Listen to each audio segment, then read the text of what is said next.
खेलब न होली रहे दी देवरू कर न हमारा तंग हो।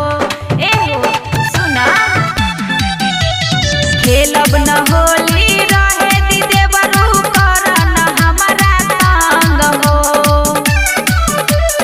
बानी लरकोर हमारा खराबी करी रंग हो। बानी लरकोर देवरू खराबी करी रंग हो।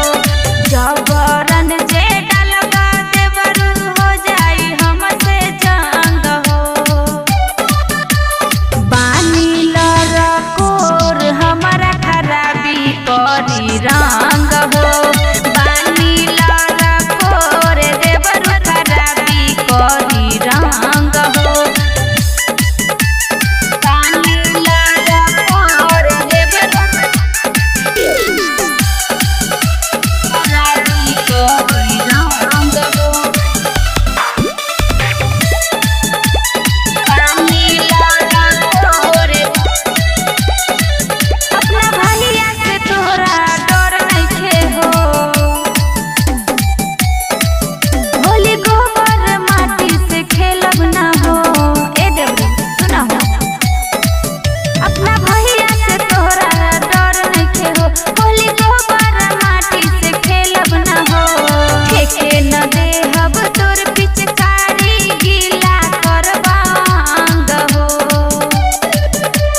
बानी हम लरकोर देवरू खराबी करी रंग हो। बानी लरकोर देवरू खराबी करी रंग हो। बानी लरकोर देवरू खराबी करी रंग हो।